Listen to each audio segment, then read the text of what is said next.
Masih ingatkah kalian dengan sosok pemuda yang membagikan uang di lampu merah saat pandemi? Atau pria yang menyawar miliaran rupiah hanya untuk sebuah atensi? Doni Salmanan, yang dulunya dipuja sebagai Crazy Rich Soreang, kini tinggal menjadi sejarah kelam dalam industri keuangan kita. Ia membangun istana di atas air mata ribuan orang yang berharap kaya mendadak. Inilah kisah Doni Salmanan tentang bagaimana sebuah senyuman ramah bisa menutupi skema penghisap darah yang sangat rapi. Narasi yang ia bangun sangat sempurna. Dari seorang mantan tukang parkir dan kuli bangunan, tiba-tiba menjelma menjadi miliarder dengan koleksi Lamborghini dan moge langka. Doni menjual mimpi.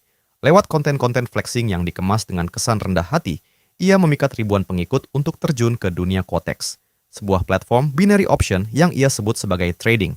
Padahal, tak lebih dari sekadar judi keberuntungan. Setiap kali para pengikutnya kalah dan kehilangan uang, Doni tersenyum di balik layar. Kenapa? Karena di sanalah letak teks yang hilang yang selama ini ia sembunyikan. Ia meraup keuntungan hingga 80% dari setiap kekalahan orang-orang yang mempercayainya. Maret 2022, mimpi itu hancur. Bareskrim Polri menetapkan Doni sebagai tersangka tindak pidana pencucian uang. Satu persatu aset mewahnya, mulai dari Porsche biru ikonik hingga rumah mewah di Bandung, disita oleh negara. Publik terperangah melihat bagaimana uang miliaran itu didapatkan dari kerugian orang-orang kecil yang nekat mempertaruhkan harta terakhir mereka demi mengikuti jejak sang idola. Namun yang lebih menyakitkan adalah drama di meja hijau. Doni yang biasanya tampil dengan kemewahan, kini tampil dengan kemeja putih dan wajah memelas, memohon ampunan. Disinilah kepalsuan itu benar-benar terlihat telanjang. Kasus ini semakin panas ketika vonis dijatuhkan.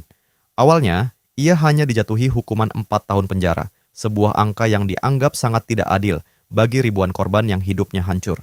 Namun, di tingkat banding, hukuman itu diperberat menjadi 8 tahun. Tak hanya itu, harta yang semula diperintahkan untuk dikembalikan ke korban justru disita untuk negara. Inilah ironi terbesarnya. Doni masuk penjara, hartanya diambil negara dan para korban, mereka tetap gigit jari. Sebuah akhir cerita yang meninggalkan luka mendalam bagi mereka yang percaya pada janji manis sang dermawan palsu. Doni Salmanan adalah bukti bahwa tidak semua yang tampak berkilau itu adalah emas. Di balik kedermawanannya, tersimpan sistem yang dirancang untuk menghancurkan. Menurut kalian, apakah hukuman Doni sudah setimpal dengan ribuan nasib yang ia hancurkan? Dan apakah dermawan masih pantas disematkan padanya? Tulis pendapat kalian di bawah.